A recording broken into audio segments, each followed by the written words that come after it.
नमस्कार दोस्तों। मध्य प्रदेश में कांग्रेस जीती हुई बाजी हार गई और इस हार की सबसे बड़ी वजह मानी जा रही है कांग्रेस के सीएम फेस कमलनाथ और उनका अहंकार। दोस्तों, राहुल गांधी ने इस बार बहुत मेहनत की थी। उनकी मेहनत किसी से छिपी हुई नहीं है। कश्मीर से लेकर कन्याकुमारी तक भारत जोड़ो यात्रा से पूरे देश को जोड़ने की राहुल ने कोशिश की थी। चुनाव प्रचार में उन्होंने जी तोड़ मेहनत कर डाली। संसद से लेकर मंच तक भारतीय जनता पार्टी की चाल का चतुराई से जवाब देते रहे राहुल गांधी और उसका असर भी देखने को मिला उनकी रैलियों में और उनकी जनसभाओं में।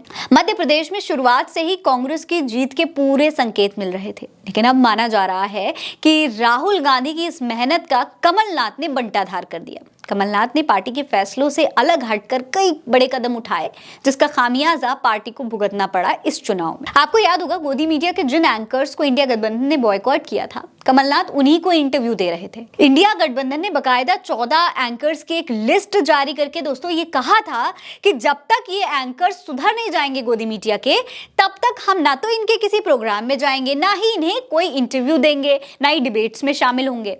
लेकिन बावजूद इसके इंडिया गठबंधन ने जिन पत्रकारों का बहिष्कार किया, उन्हीं को लेकर कमलनाथ ने अपना प्रचार कर डाला।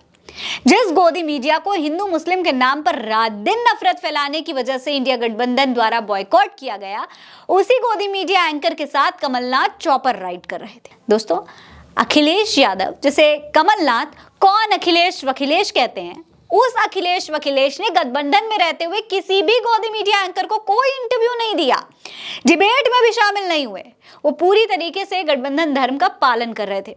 जबकि गठबंधन से पहले बॉयकॉट एंकर नविका कुमार को वो कई इंटरव्यू दे चुके थे, लेकिन मध्य प्रदेश में कांग्रेस पार्टी के सीएम फेस कमलनाथ इस फैसले का पालन नहीं कर पाए, जिससे जनता में कमलनाथ को लेकर नाराजगी तो थी ही।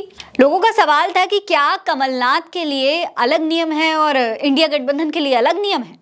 उनकी इसी दोहरी नीति के कारण कांग्रेस के लिए मुसीबत खड़ी हो गई और इसी की वजह से 130 सीट जीतने का दावा करने वाली कांग्रेस इस बार 66 सीटों पर सिमट कर रह गई। राहुल की सारी मेहनत पर पानी फिर गया। हालांकि अब कमलनाथ को शीर्ष नेतृत्व ने खत्म, टाटा बाय बाय बोल दिया है। एक रिपोर्ट में सूत्रों के हवाले से दावा किया गया है कि पार्टी आलाकमान ने उन्हें एमपीसीसी अध्यक्ष पद छोड़ने के लिए कह दिया है। इसकी एक बड़ी वजह यह भी निकलकर सामने आ रही है कि कमलनाथ गठबंधन के दूसरे नेताओं पर काफी बयानबाजियां कर रहे थे, पहले अखिलेश पर, फिर नीतीश कुमार पर। इन सब कारणों की वजह से गठबंधन कहीं ना कहीं कमजोर भी पड़ा था। अब अखिलेश यादव वापसी करना चाहते हैं गठबंधन में। ऐसे में कांग्रेस अपनी कमजोर कड़ी यानी कि कमलनाथ से छुटकारा पाना चाहती है। दूसरा कारण यह भी हो सकता है कि इससे पिछली बार के विधानसभा चुनाव में कमलनाथ ने शिवराज सिंह चौहान को हरा दिया था, मगर उनकी पार्टी के विधायक दगा देकर भाजपा में शामिल हो गए थे।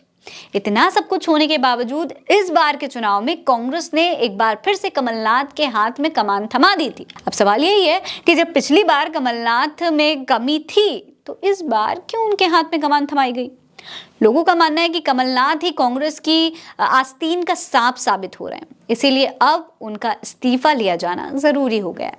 खैर, अब देखना होगा कि कमलनाथ ये इस्तीफा खुद देते हैं या उनकी कांग्रेस आलाकमान जबरदस्ती उनसे इस्तीफा लेती है। आपको क्या लगता है, हमें कमेंट सेक्शन में लिखकर बताइए। खबर आप उल्टा चश्मा यूसी पर देख रहे हैं। मेरा नाम फरीन अंसारी है। जय हिंद, जय भारत।